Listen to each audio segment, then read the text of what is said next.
All right, one of us on today's vlog has a national championship ring and 2 Super Bowl rings. It's not the man to my left. It is C. Webb joining us here for this Monday edition of Culotta and the Prince vlog. Corey joined us as we talked a little bit about the AFC, NFC championship games from yesterday, and now Super Bowl 49 is set. I asked you on air, I'll ask you again, 2 best teams playing for it all? I think it is. The Patriots got, Tom Brady, Coach Belichick over there, and the Seahawks is playing, with great energy. They got the 12th man, and I think it's going to be a very great game.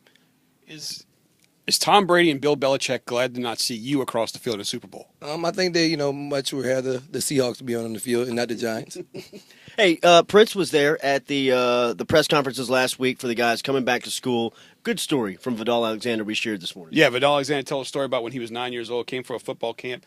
Him and his dad were walking out in front of the LSU football operations building, looking at the big tiger. Les Miles walks out and he says, hey, one day you're going to play for me here. And he talked about how there's kind of some unfinished business there. When you hear those stories and you hear a guy that is going to come back for his senior year. It means an awful lot to wear the purple and gold. Tells a story about when he was a kid and that was his dream. It's got to feel good for you as somebody that wore those colors. Same thing happened to you. You had the same decision, won a 2003 national championship. You were an All-American that year, widely considered to be one of the top cornerbacks in college football. You came back to Baton Rouge. Yeah, I just think that's one up to Coach Les Miles right there. I think, you never know who you affect and who's watching you. Him to tell that to a kid and that to come through, and that comes back around, the kid's going to come back.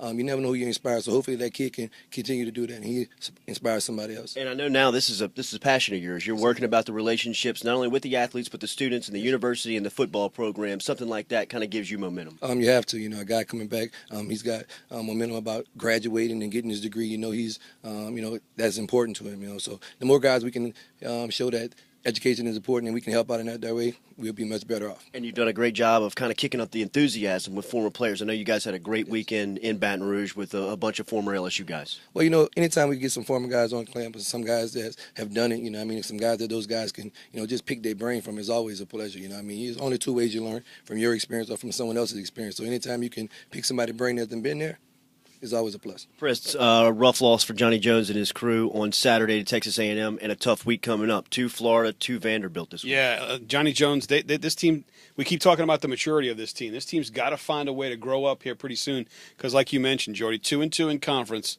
on the road, at Florida, at Vanderbilt. This is a really tough week. This is a make-or-break week for Johnny Jones' basketball team. Webb, you were highly regarded coming out of St. James as one of the top basketball players in the state of Louisiana. What is there? There's an art to playing basketball with the lead. It seems like LSU's got to. They have to find that. Yes, you got to keep pressing, and you got to be able to work the clock, get the passes off, and take good organized shot. I know y'all was on Coach Johnny about the timeouts. As a player, I never wanted a coach to call a timeout. It's got to be a point guard that's controlling that tempo and stuff like that. So that goes to the maturity level again. So those guys have to find that. And I think just playing and keep on growing and keep pressuring. And as the leaders pick out on that team, they'll find it. You can have Jarrell Martins and Jordan Mickey's all over the floor, just like you can have Leonard Fournette and Malachi Dupree's all over the football field. You don't have a point guard or a quarterback, you're in trouble. Definitely, They need somebody orchestrating that to make all that flow well together, those egos, those tempos, the longness and everything, So hopefully somebody get it down. I got one final one for you. You're standing on the sidelines. Your hands team's out there, and one of the blockers is supposed to, he's not supposed to catch the ball. He tries to be a hero. How uncomfortable is that flight back for that guy? Talking about Green Bay yesterday. Yeah, so, you got to be able to recover onside. And I don't want to lie, they normally put the best guys out there with the hands. So if you're out there, they want you to make a good decision, If the ball's going to go by you, let it go by you. So I don't know about his decision-making, If he was able to get it and jump on it, perfect. But if you're not, let it get off. I didn't see how hot it was or anything like that. But I don't want to pick him out. But, let the ball go to the guy that got the hands on the team, and hopefully we have our best chance of either getting out of bounds or recovering it. On Twitter, at IMCWebb, CoreyWebsterFoundation.org is where you can learn about what he's got going on off the field. Remember, follow us on Twitter at 1045 ESPN, Culotta and the Prince, each weekday, 7 to 9 a.m. Back with you on Tuesday morning.